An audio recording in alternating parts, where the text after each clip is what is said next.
afternoon, dear students. I am Maria Nosheen. We are studying computer science subject with continuing chapter number 1. We are following online with computer book series revised edition. Our today's topic of discussion is laptops and notebooks. So let's start reading. Point number 1. Laptops provide mobile computing technology. Laptop provide का मतलब होता है मुहैया करना. ठीक है जी. Provide का क्या मतलब है? प्रोवाइड का मतलब है मुहैया करना. तो लैपटॉप्स मुहैया करते हैं आपको. मोबाइल का मतलब होता है हरकत करना. कंप्यूटिंग टेक्नोलॉजी यानी कि आपको पता है कि आप लैपटॉप्स को आसानी से एक जगह से दूसरी जगह ले जा सकते हैं. तो ये सब कुछ आप लैपटॉप्स की मदद से कर सकते हैं. Number 2 point, these are computers that are battery operated and hence can be used anytime. तो ये ऐसे कंप्यूटर्स हैं जो कि जिनको बैटरी ऑपरेट करती है. आप एक बार चार्ज कर लेते हैं, उसके बाद आप मोहताज नहीं होते कि इलेक्ट्रिसिटी है या नहीं है. आप आसानी से उसे किसी भी वक्त इस्तेमाल कर सकते हैं. जैसे लिखा हुआ है हैंस का मतलब होता है ताहम. कैन बी यूज्ड, इसको इस्तेमाल किया जा सकता है. एनी टाइम, किसी भी वक्त, किसी भी वक्त आप इसको आसानी से इस्तेमाल कर सकते हैं. Laptops are small enough to fit on the lap of a user. Laptops are small का मतलब होता है छोटे. Enough का मतलब होता है इतने ज़्यादा, काफ़ी. Enough का जो लफ्ज़ी मतलब है वो काफ़ी. और यहाँ पे आप कहेंगे कि लैपटॉप इतने ज़्यादा स्मॉल होते हैं कि वो फिट हो जाते हैं. ऑन द लैप, लैप का मतलब है गोद में.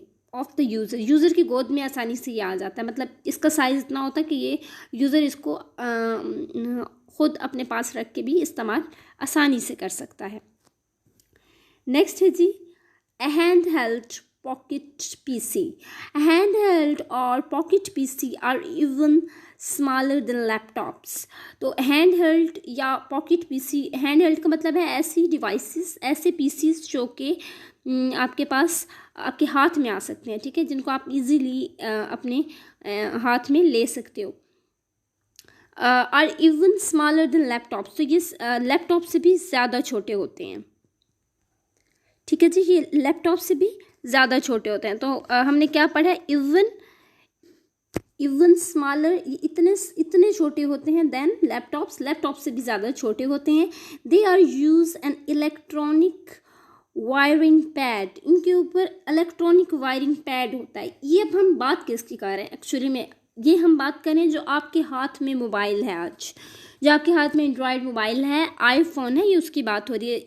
ये इतना छोटा है आपका मोबाइल, या जिसको पीसी कहते हैं, पर्सनल कंप्यूटर. ये इतना छोटा पर्सनल कंप्यूटर है कि आप इसे आसानी से अपनी जेब में डाल सकते हैं और अपने हाथ में भी इसको पकड़ सकते हैं. They use a touch sensitive screen. ये इस टच सेंसिटिव स्क्रीन को इस्तेमाल करता है. आपको पता है कि इसकी पूरी स्क्रीन टच होती है. ठीक है. Does freeing user from the constraints of the keyboard. तो फ्रीइंग का मतलब है कि ये आज़ाद कर देता है अपने इस्तेमाल करने वालों को कीबोर्ड की तमाम तर मुश्किलात से आज़ाद कर देता है. ठीक है जी. तब जितनी भी मुश्किलात हैं कीबोर्ड की, वो इससे रिज़ॉल्व हो जाती हैं. जैसे कि आपको पता है कि आप आजकल यूज़ करते हैं, बहुत ज़्यादा फ्रीक्वेंटली आप यूज़ कर रहे हैं. तो आपको पता होगा, आप जानते भी होंगे कि कीबोर्ड को यूज़ करना बहुत ज़्यादा आसान होता है. इलेक्ट्रॉनिक कीबोर्ड है आपके पास बिल्ट इन आपके मोबाइल के अंदर. Cool tip, this is very very very interesting cool tip. So let's start. An American Steve Wozniak who co-founded Apple. एक अमरीकी स्टीव वॉज़नेक जो कि जिसने एप्पल को co-founded किया, had an important hand in the development of microcomputer. Micro computer को बनाने में उसका बहुत बड़ा हाथ है, उसका बहुत बड़ा किरदार है. ठीक है. He single-handedly invented. उसने अकेले इजाद किया both the Apple I and Apple II computer in the late 1970s. 1970 के आखिर में उसने एप्पल I और एप्पल II दोनों को खुद अकेले इजाद किया. ठीक है जी. He also holds important patents for the development of the microcomputer. अच्छा जी, यहाँ पे एक आपके पास इस्तेलाह इस्तेमाल हुई है जो कि है पेटेंट्स। तो पेटेंट्स का क्या मतलब है? पेटेंट्स का मतलब है कि आपने कुछ बनाया और आपने उसकी ओनरशिप ले ली, यानी कि आपको मालकियत मिल जाती है कि ये चीज़ आपने ही बनाई है। ठीक है, ये पेटेंट होते हैं। तो आपको ये पता होना चाहिए कि अगर आपने कुछ भी बनाया है तो आपको उसके पेटेंट्स मिलते हैं। तो हम ये पढ़ लेते हैं, नाउ यू नो। तो ये एक्चुअली में समरी है, आपका चैप्टर ख़त्म हो चुका है 5 क्लास, तो ये उसकी समरी है पूरे चैप्टर की जो आपने चैप्टर में पढ़ा। Early calculating devices are as follows. Number 1, abacus was the first calculating device. Abacus जो थी वो क्या था? वो पहली कैलकुलेटिंग डिवाइस थी आपके पास जी। तो ये कैलकुलेटिंग डिवाइस है abacus, ना कि फर्स्ट कंप्यूटर है। ये आपने माइंड में रखना है। तो फर्स्ट कंप्यूटर कौन सा था?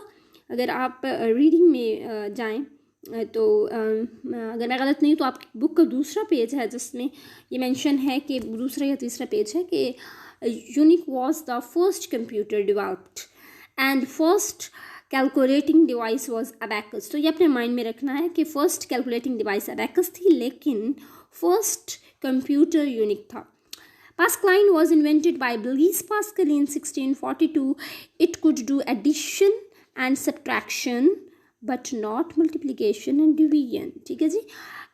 पास्कलाइन जो है वो इन्वेंट किया था ब्लीस पास्कल ने 1642 में, जो कि एडिशन और सब्ट्रैक्शन तो कर सकता था लेकिन मल्टीप्लिकेशन और डिवीजन नहीं कर सकता था। ठीक है जी। Next and the third one is Napier bonds was designed by John Napier to perform multiplication and division। ठीक है, नेपियर बॉन्ड जो है इसको डिज़ाइन किया जॉन नेपियर ने। क्यों डिज़ाइन किया? ताकि हम मल्टीप्लिकेशन और डिवीजन कर सकें, जो कि पास्कलाइन नहीं कर सकता था। Students, that's all. इंशाल्लाह ताला अज़ीज़ हम अपने नेक्स्ट लेक्चर में इन तमाम पॉइंट्स को भी ख़त्म करेंगे और ये आगे जनरेशन का चार्ट है ये भी हम पढ़ेंगे और आपको ये याद भी करना होगा क्योंकि ये बहुत